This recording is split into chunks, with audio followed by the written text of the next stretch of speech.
दी दोस्तों, तपोभूमि क्लासेस में मैं अवधेश भदौरिया आप सभी का स्वागत करता हूं।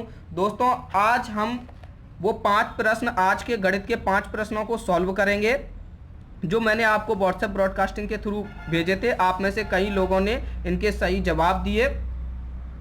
दोस्तों सवाल सॉल्व करने के पहले एक महत्वपूर्ण चीज़ समझ लें कि आपको जो भी क्वेरीज पूछना है वो आप केवल 9:30 से 11 के बीच में ही पूछिए शाम को, क्योंकि क्या होता है दोस्तों, मुझे पढ़ाना भी आपके लिए वीडियोस भी बनाने होते हैं, तो दिन भर हम क्वेरी नहीं आपकी सॉल्व कर सकते। ओके दोस्तों, तो 9:30 से 11 के बीच में, और आप कोई भी अदर मैसेज ना करें, जो आपको क्वेरी हो उसी प्रकार के मैसेज करें। तो आइए शुरू करते हैं पहले प्रश्न से। पहला प्रश्न क्या है, 3-3 वर्ष के अंतराल पर पैदा हुए 5 बच्चों की आयु का योग 50 वर्ष है। सबसे छोटे बच्चे की आयु बताइए। तो दोस्तों इस प्रकार का प्रश्न क्या होता है, ये समांतर श्रेणी पर बेस्ड प्रश्न होता है। इसमें जो पद होते हैं उनके बीच में एक फिक्स गैप रहता है। जैसे यहाँ पर क्या है कि हर एक बच्चे की आयु के बीच में गैप है 3-3 साल का, यानी कि अगर सबसे छोटा बच्चा x वर्ष का है तो अगला बच्चा x + 3 वर्ष का, उसके बाद का x + 6 वर्ष का, क्योंकि इनके बीच में 3 साल का गैप होना चाहिए, फिर x + 9 का, इनके बीच में 3 साल का गैप, फिर x + 12 का। तो ये पूरे आपके 5 बच्चे हो गए।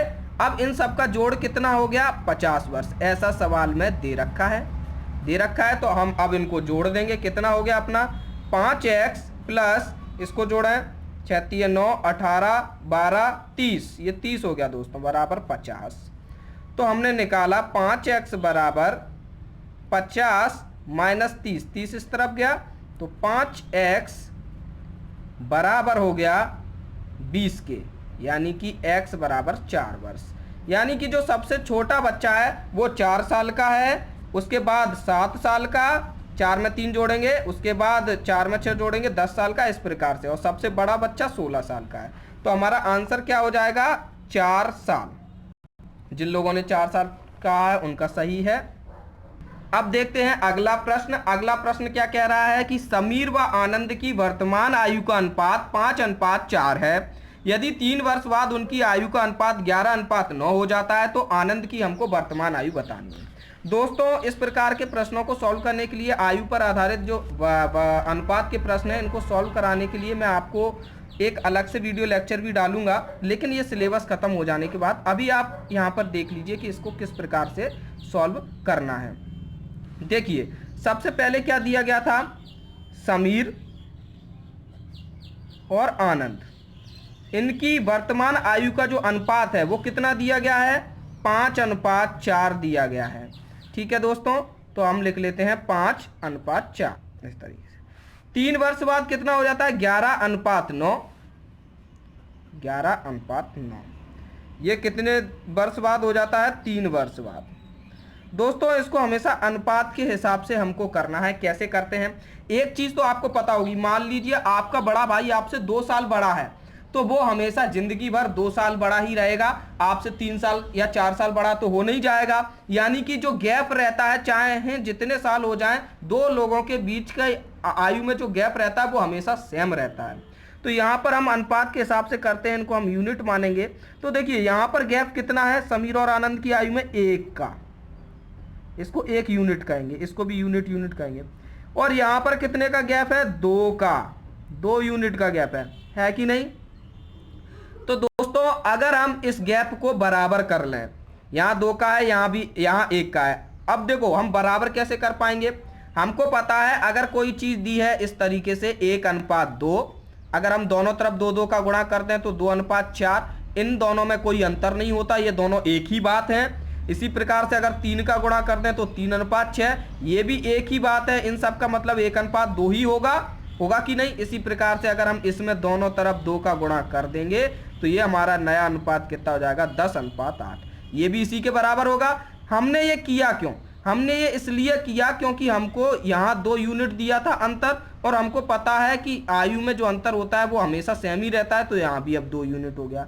अब ये सवाल हमारा बन गया। अब हम इसको आसानी से सॉल्व कर सकते हैं। अब हमको पता है कि देखिए ये जो पहले अनुपात था कितना, 10:8, और अब अनुपात हो गया 11:9। ठीक है दोस्तों, इतना हो गया। तो देखो पहले अनुपात इतना था, अब इतना था। ये कितने साल में बढ़ा? 3 वर्ष में। 3 वर्ष में ही तो इतना हो गया। तो 3 वर्ष में आयु यूनिट में, ये सब यूनिट है, 10 यूनिट, 8 यूनिट, 11 यूनिट, 9 यूनिट। तो देखो 3 साल में आयु कितनी बढ़ी? 1 यूनिट। 1 यूनिट का अंतर आया, तो अपना 1 यूनिट बराबर कितना हो गया? 3 वर्ष। ये चीज ही बस हमको यूनिट निकालनी होती है इस प्रकार के प्रश्न में। जैसे ही हमने यूनिट निकाल ली, हमारा सवाल हो जाएगा सॉल्व। अब हमको क्या है कि अगर समीर की आयु निकालनी है वर्तमान, तो वो 10 यूनिट हो जाएगी। 1 यूनिट बराबर 3 साल, तो समीर की आयु 30 वर्ष। आनंद की निकालनी है तो 8 यूनिट हो जाएगी, 8 तिया 24 वर्ष। 3 वर्ष बाद वाली निकालनी है तो 11 तिया 33 वर्ष। और आनंद की 3 वर्ष बाद निकालनी है तो 9 तिया 27 वर्ष। 1 यूनिट की वैल्यू निकाल ली 3 वर्ष, और बाकी सबकी अपन आराम से निकाल दिया। तो अपन को पूछा क्या है? आनंद की आयु पूछी है वर्तमान की, तो वो हो जाएगी 24 वर्ष।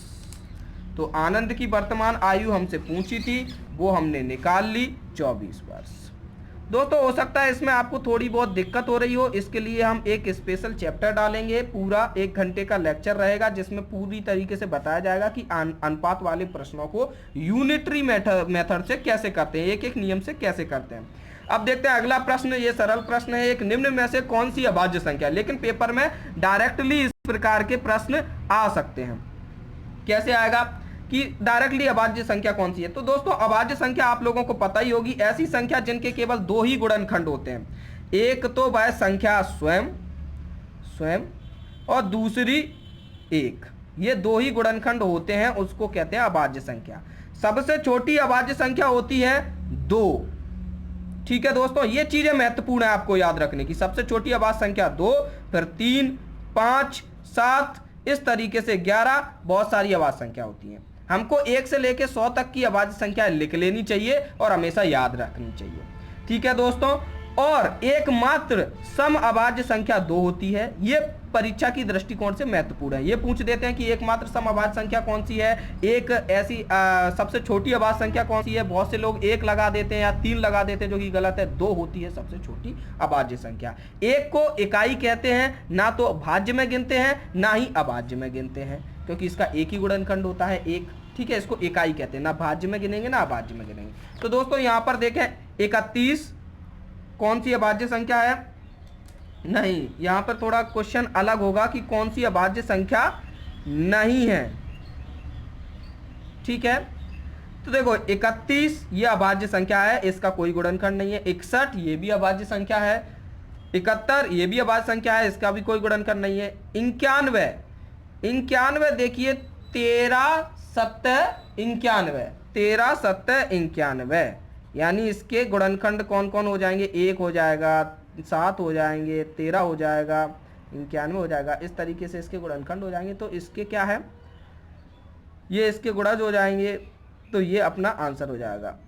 ये अभाज्य संख्या नहीं है, बाकी सारी अभाज्य संख्याएं हैं। अब देखते हैं चौथे प्रश्न पे। चौथा प्रश्न क्या कह रहा है? वह छोटी से छोटी संख्या बताइए जिसे 1056 में जोड़ दिया जाए तो योग 23 से पूर्णतः विभाजित हो जाए। दोस्तों इसी प्रकार के कुछ डाउट्स और भी लोगों ने पूछे थे, मैंने उन्हें वहां पे डायरेक्टली नहीं बता पाया, क्योंकि सोच रहा था कि शाम को 9:30 के बाद ही बताऊंगा। लेकिन अगर आपको ये देख के समझ में आ जाता है तो प्लीज़ आप वहाँ पे मैसेज कर देना कि हाँ हो गया है क्लियर।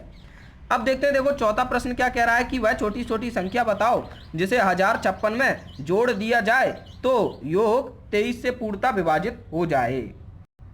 दोस्तों इस प्रकार के क्वेश्चन में क्या करना होता है हमको, चूंकि इनमें भाग की बात कही गई है कि वह छोटी छोटी जिसको 1056 में जोड़े, तो सबसे पहले 1056 में हम 23 से भाग देंगे। यही तो कह रहा है कि कितनी जोड़ है, तो सबसे पहले भाग की बात कर रहा है कि पूरा पूरा भाग चला जाए, विभाजित हो जाए। तो सबसे पहले हम भाग देंगे, तो कितनी बार जाएगा? 13 5 तो जाएगा नहीं, 13 5 15 हो जाएगा, 13 चौका कितना हो जाएगा? 23 गुणा 4 4 12 8 92 हुआ। यहाँ से अपन ने 3 गया, 1 गया, 36 पंजे 20 पंजे हो गया 100, 15 115। ठीक है, कितना बचा?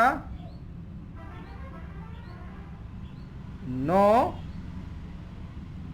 19 19 बचा दोस्तों, सॉरी यहाँ पर गलती हो गई, 6 में से 5 घटाएंगे तो एक ही तो बचेगा ना, 3 में से एक यानी 21 बचेगा, 21 बचा हमारा। अब देखिए ये हो गया अपना शेषफल।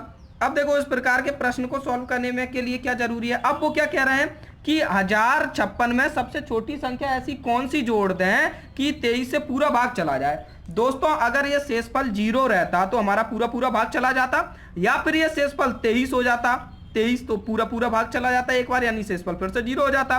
तो इस शेषफल को 23 करना है क्योंकि हमको जोड़ना है, घटाना नहीं है। अगर हमको घटाना होता छोटी छोटी संख्या तो हम डायरेक्ट 21 को घटा देते। अगर घटाना है तो डायरेक्ट शेषफल को घटा देंगे, अगर जोड़ना है तो क्या है 23 करना है। तो 23 करने के लिए इसमें क्या जोड़ना पड़ेगा 2, यानी कि इस पूरी संख्या में भाई छोटी से छोटी संख्या क्या जोड़ें कि ये 23 से भाग चला जाए। तो अगर हम 2 जोड़ देंगे तो हमारा भाग चला जाएगा, यानी 1058 में पूरा पूरा भाग चला जाएगा, 1058 में पूरा पूरा 23 का भाग चला जाएगा, ये कहना है। तो हमारा आंसर क्या हो जाएगा 2 आंसर हो जाएगा। ठीक है दोस्तों, देखिए लेकिन अब इस प्रकार का कोई भी प्रश्न कभी भी आएगा तो आपको कैसे करना है, आपको ऐसे करना है, प्रश्न में देखना है कि सबसे पहले तो ये भाग आग दे लेना है, जो भी संख्या हो उससे भाग देना है, फिर देखना है कि जोड़ने का बोले या घटाने का बोल रहे हैं।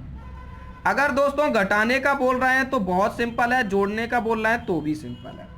अगर घटाने की बात कर रहे हैं तो डायरेक्ट जो शेषफल बचेगा उसको हम घटा देंगे, शेषफल को घटा देंगे। जोड़ने की बात कर रहे हैं तो भाजक जिससे भाग दे रहे हैं माइनस शेषफल, इसको जोड़ेंगे। जोड़ने की बात कर रहे हैं तो इसको जोड़ेंगे, और घटाने की बात कर रहे हैं तो शेषफल को घटा देंगे। अब जैसे यही वाला प्रश्न था, इसमें ये पूछ लेते कि 1056 में वह छोटी से छोटी कौन सी संख्या घटा दी जाए जिससे 23 से पूरा भाग चला जाए, तो वह है 21 आंसर। और अगर जोड़ने की बात कहिए तो 23 माइनस 21 यानी 2, भाजक माइनस शेषफल। ये ट्रिक हमेशा आपको याद रखनी है। अब आते हैं आखिरी प्रश्न पे, ये हमारे एक मेंबर ने पूछा था आज ही कि किन्हीं 2 अंकों की संख्या के अंकों का योग 9 है, यदि संख्या में 45 घटा दिया जाए तो अंकों के मान पलट जाते हैं, संख्या ज्ञात करिए। तो दोस्तों सबसे पहले तो कोई भी संख्या होती है उसको हम किस प्रकार से लिखते हैं ये देख ले। जैसे कि मान लीजिए ये है एक संख्या 56, इसको हम इस तरीके से लिख सकते हैं कि नहीं 50 धन 56, ठीक है, स्थानीय मान वाली विधि से ये निकालते हैं। 214 इसको इस प्रकार से लिख सकते हैं 200 धन 10 धन 4, ठीक है कि नहीं। तो अगर कोई संख्या ये लिखी है ए बी, ठीक है, ए की जगह कोई अंक होगा 5 6 7, बी की जगह भी कोई अंक होगा 0 1 2 3 4 इस तरीके के कोई, तो इसको हम इस तरीके से लिख सकते हैं 10a प्लस बी लिख सकते हैं कि नहीं, क्योंकि देखो ये भी इसी तरीके से तो था 5 गुणा 10 धन 6, 100 गुणा 2 धन 1 गुणा 10 धन 4, इस तरीके से ही था तो इसको भी इस तरीके से लिख सकते हैं। तो हम मान लेते हैं सवाल में क्या कह रहा है, सवाल में वो कह रहा है कि किन्हीं 2 अंकों की संख्या के अंकों का योग 9 है, यानी कि ये 2 अंकों की संख्या हो गई ए बी, और अंकों का योग 9 है, यानी ए धन बी बराबर आपका कितना है 9, ये दे रखा है। यदि संख्या में से 45 घटा दिया जाए, संख्या में से अपन ने 45 को घटा दिया, 45 को घटाएंगे। अब देखो ए और बी तो हमको मालूम नहीं है तो ऐसे डायरेक्टली कैसे घटा पाएंगे, अभी देखते हैं कैसे।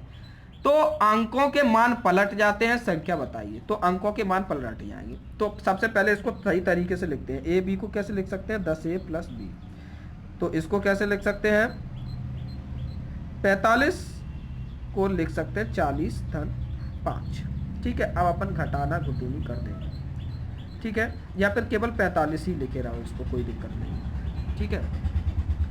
अब देखो दोस्तों इसमें से अगर सवाल में क्या बोला है कि 10a प्लस बी में से अगर आपने 45 घटा दिए तो संख्या कितनी हो जाएगी ba हो जाएगी, पलट जाएंगे अंक, ठीक है, यानी कि ba का मतलब हो जाएगा 10b धन a, ठीक है, ab का मतलब था 10a धन b, ठीक है। जैसे कि मान लो 56 बराबर 50 धन 6 है तो 65 बराबर कितना हो जाएगा 60 धन 5 हो जाएगा कि नहीं, इसी प्रकार से ये है, तो ये हो जाएगी 10b प्लस a, ठीक है दोस्तों।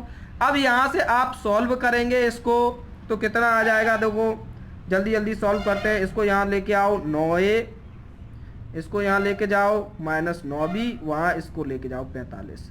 तो a माइनस बी बराबर, ये 9 कॉमन लिया अपन ने, 9 कॉमन आ गया 45, ठीक है, 9 से काटो 5, a माइनस बी बराबर आ गया आपका 5।